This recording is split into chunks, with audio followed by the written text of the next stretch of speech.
We are cloaked. I'm 30 seconds before you attack. It's easy Get to ready. be a superhero, and you have the fame part figured out. If we use our ice powers together, we can stop our enemies cold. Ice powers? What the heck are you talking about, kid? You are the Winter Soldier, aren't you? I think something may have gotten lost in translation. The battle starts in 5, 4. You know, I often need to remind myself that when it comes to most of these 5v5 and 6v6 hero shooter games that I play, and I still play from time to time Smite, but I can't play Smite 2 for some reason. Just when I launch the game, it just takes me to the splash screen that tells me who made the game, and then it just crashes to desktop. Doesn't necessarily crash, just black screens, and then takes me back to desktop, so I can't play Smite 2. But Smite, you know, I'll still play every now and then. It still has a very core audience, and when I mean core audience, I mean about maybe 2,200 players at its peak, probably. And then Overwatch 2, obviously, you know, with everything that's happened between the transition from Overwatch to Overwatch 2, yeah, most of it is because of the microtransactions that a lot of people stopped playing the game, or it's because of the more obvious reason, which was they canceled PvP, and that was the whole reason for Overwatch 2 existing. Now, Overwatch 2 is just, what's the point in it being a sequel if we're not going to have the PvP? That was my whole reason for wanting to come back to Overwatch, or not come back to it, but I was looking forward to Overwatch 2 because of PvP, and then they scrap it entirely, and then they bring out these short story mission things where you got to fork over $15. It's like, no, I'm not doing that. I bought into Overwatch 2 for the fact that PvP was going to be free. That was the whole reason for Overwatch 2 existing.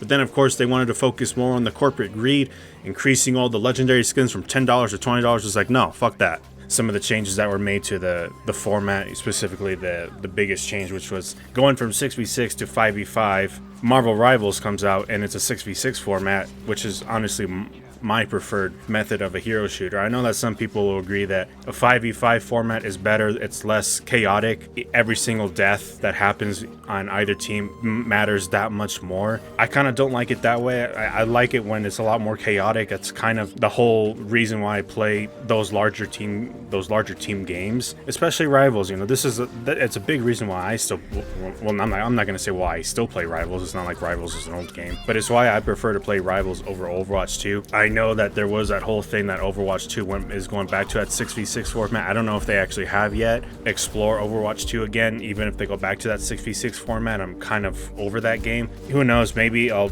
check it out and see what's up with it, and check out the new heroes and such. I don't really see myself wanting to go back to that game anytime soon. Now with Rivals, I know that people are saying that the game is dying and such. You know, I don't think that's going to be possibly a permanent thing anytime soon. I mean, eventually the game will die as it gets older and older and older, even if it is the Marvel IP. Probably people want to see something new and something fresh coming out of the Marvel IP, or maybe this game will do just that and keep it fresh somehow. But I personally think the lower player counts is because of that whole support strike thing. I never really delved into that support strike thing. I mean, in my previous video, I kind of just explained why I like playing support, why it's always been a thing. Although I think that's just me saying I love playing support, because when I first started playing Smite back in its early days, there's a game mode in Smite, and I wish I had the B-roll footage for it, but for some reason OBS just won't capture Smite anymore, so I'll just explain it. So there's a mode in Smite called Assault, which is arguably one of its more popular modes. At this point in Smite's lifetime, no one really plays Conquest anymore. With Conquest, obviously, if you're familiar with the jungle, open map, 3-lane map type thing, you know that's exactly what Smite is, you know, like Dota and League of Legends and all that. But at this point, Arena and Assault modes are the only two popular modes right now in Smite, just because of how small the player base is.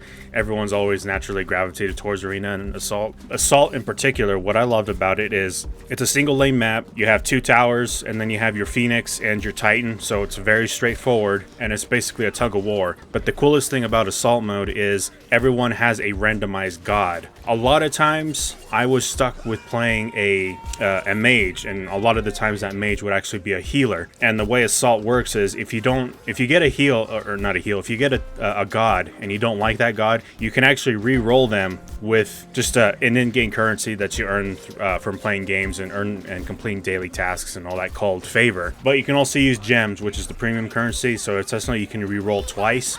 You can't, however, re-roll mages, or not mages, but you can't re-roll healers. If you get a primary healer, you're not allowed to re-roll them, because if that means that the other team is also going to have a healer, So the way the whole randomization works, when the game detects that one player is going to have a healer, or if it detects that healers are going to be in the game, then both teams will get a primary healer. There are some healers that are better than others, but either way, you can't re-roll a healer. This is how Assault can actually maintain balance, so to speak. Even though it can still get unbalanced a lot of times, if one team can get a whole bunch of tanks, the other team gets a whole bunch of DPS. More than likely, the tanks can win. Just kind of depends on the skill of the player and how well they know those particular gods. But either way, that's how it works. And you can't re-roll the healer for another healer. It doesn't let you do that, so you can't re-roll, and you just can't re-roll at all. But you can have the option to actually trade or swap heroes with someone else on your team if someone else wants to be this hero or that hero, or this god or that god. In the case of Smite, you play as gods. You can. A lot of times people don't want to play healers because a lot of the healers in Smite are not the greatest. There's some healers that obviously perform way better. You have heroes like Aphrodite who are single target healers, and in order to actually heal someone, you actually have to be bound together with her passive, because Aphrodite is all about love and all that. You use an ability to target an ally, you target them, they become your soulmate, if I remember right. And then so long as you and your soulmate are bonded together, not only can Aphrodite heal herself, but she also heals her soulmate at the same time. I would love to see something like that here in Marvel Rivals, where you have to actually, if you pick a strategist, and that strategist has to actually be linked to another ally. I mean, I basically just described Luna Snow, so it's not. I guess it would be a little bit redundant to say so otherwise. You're Aphrodite in this game, but then the enemy team will have Ra, and Ra is an AoE healer. But with Ra, he has to actually place a heal marker on the map, and then his teammates have to actually go there and just sit there. So it's not an active heal where you can actually move around the map and heal at the same time. You actually all have to be sitting right there. That's kind of like the gist of it, and kind of like a small little explanation of differences between types of healers in that game. But anyway, that's why I like playing healers. I think just Smite would always give me a healer in Assault, and I was basically indoctrinated into being a support. And maybe I like support, but I don't actually like support. Maybe I think like Bucky, I don't know. But that's kind of like my thing. But either way, Smite is only around 2,200 active players, but that game has been around for years and years and years. It's basically, those 2,000 something players are basically its core audience. Marvel Rivals, I think even after 5, 6 years, 7 years of the game's lifetime, considering, assuming that the game is still alive and healthy at that point, and it hasn't moved on to a sequel or anything like that, I don't think we're ever going to see a low abysmal player count like that. I mean, there's other older games out there, PvE games. You do have Back 4 Blood. You also have Warhammer Vermintide 2. Two very old games, but they still have a very niche but a very core audience. Though people love those games. I mean, I still play Vermintide 2 on occasion. But for Rivals, considering it is the Marvel IP, I can't really see the player counts ever dropping that low. But also kind of depends on how well the developers are treating the game in the course of its lifetime. Right now, there is that whole thing going on with the strategist strike. I mean, I don't know if that strike is still in effect or not. Rivals is a very difficult game to play. I think it's one of the harder games to pick up and play, as opposed to actually mastering the game. But playing strategist on top of the game already being difficult, then you have the strategist role, which is even more difficult as it is. It just I don't want to say naturally, but I think it just kind of passively increases the amount of difficulty that you have to contend with in the game, especially if you're a new player and you want to pick up a strategist and start healing people. I mean, you're gonna have a difficult time with it, especially with how easy it is for basically. I want to say about 60-70% of the roster can actually backline characters. You don't necessarily have to pick a Captain America or a Thor, any of the flyers. You can easily just backline, or you don't need to pick a Spider-Man or a Black Panther to backline the heals. I mean, a lot of the characters already have kind of that innate ability to backline so easily. And then of course you have very high chase potential characters as well. Captain America, I mean, he's good at diving, but he also has some insane chase potential. Same thing with Black Panther. Black Panther, insane at diving, but he also has some very stupid chase potential. Now, luckily, Spider-Man doesn't have that kind of chase potential because, he is the squishiest duelist in the game. I'm actually surprised that him and Black Panther aren't sharing the same health. Spider-Man, you know, he can't really stay in the backline for too long, no matter how skilled he can be. There's always going to be a player on our team that will instantly give him to death. Really focuses Spider-Man to just stay in your backline for a couple seconds and then get back to his team and get healed or whatever he does before trying to make his way back. So he has zero chase potential, but his dive potential is there. It's a very strong dive character. That's kind of like the other reason too why a lot of people are avoiding supports. I don't know if it also has to do with the rank system, because I'm not really playing ranked a whole lot, and in quick play I do not see any problems with people wanting to pick heals. I mean, a lot of times I'll queue into a game and there's already 2 healers queued up. I think that also possibly helps with the fact that a lot of the daily missions lately ever since 2.5 dropped, I've noticed the daily missions, the gala exclusive event missions, a lot of them now include these daily tasks where you have to get 60,000 healing done in a match, or not in a match, and then of course you have the other one which is getting 60,000 damage. Then you have some others where it kind of gives you a hint that maybe you can play Invisible Woman for it too, which is to resist 15,000 damage with shields, even though Invisible Woman's shield is only 250 health, but it does recharge fast, has a really fast recharge. And of course, you know, you can basically get 2 birds with 1 stone, you know, get the heals done as well as get the resisting and the shields done. So maybe that's why I'm seeing a lot of people kind of like more insta-locking the heals. And of course, you know, they are trying their best to get the heals done. In quick play, I don't know if I've ever said this before, but when it comes, my complaints with strategists is always from the ranked side of things. In quick play, I don't care. Pick whatever you want. I mean, if you're Lord Spider-Man and your Lord Spider-Man is trash, you know, I'm gonna bully you for it. I'm always gonna bully a Lord Spider-Man. You deserve to be bullied. And let's be honest, how many of those Lord Spider-Man are Lord Spider-Man from playing PvP? I bet a lot of those Lord Spider-Man came from playing against bots, because I've seen some pretty awful Lord Spider-Man, to be frank. And it's all in good fun. Otherwise, I don't care. If I'm getting backline constantly over and over and over and over as a heal, and this is when I want to heal. A lot of times I don't want to heal, but you know, it is what it is, and I'd prefer the games to last a bit longer. So if it means, you know, being the only support on the team when everyone else is DPS, I mean, that's fine. I'd rather the games last a little bit longer than just it be a steamroll. Now, a lot of times they are steamrolls. Sometimes I am the reason why we win these games. Again, in quick play, just play whatever you want. That's kind of the whole point with Marvel, is you get to pick your favorite hero, even if they're not in the game yet. There is always that possibility that your favorite hero is eventually going to show up. You know, like the next strategist, Ultron. Again, I was surprised that Ultron's going to be a strategist. I thought he was going to be a duelist. But for him to be a strategist, I think that's going to help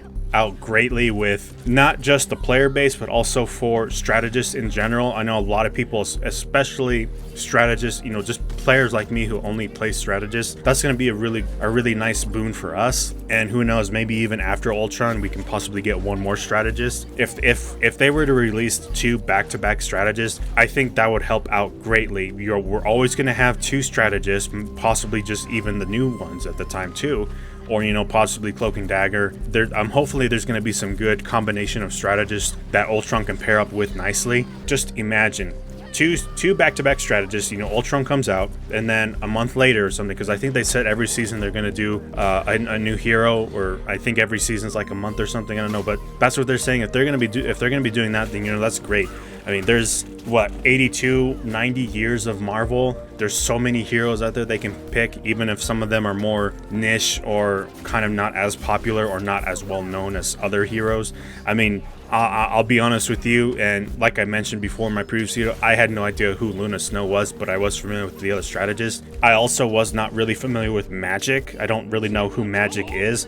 I never watched the show that she was featured on. I can't remember what that show was called. I think it was the same show where we also had the live action version of Cloak and Dagger. I don't really know who Magic is. I didn't know she was a mutant or anything. I did not know she was an X-Man. I am kind of familiar with Psylocke, kind of know who she is, but Magic and Luna were the 2 that I was not really familiar with. When it comes to the Marvel side of things, I'm more familiar with the Avengers and the original X-Men. And when I mean original X-Men, I mean, let's see, Magneto, Wolverine, Storm, Rogue. I would love to see Rogue in Marvel. Oh, what could Rogue be like in Marvel? I could see Rogue being either a DPS duelist or a strategist. Especially when, you know, when the fact when she touches someone, you know, it drains their life force. I think she would actually make a great strategist. Like, damn, But either way, I got sidetracked when I mentioned Rogue. I would love to. Rogue's one of my favorites. I would love to see Rogue. I think she would actually make a great strategist, considering what Rogue is, like her abilities and such. Yeah, she would make an amazing strategist. But anyway,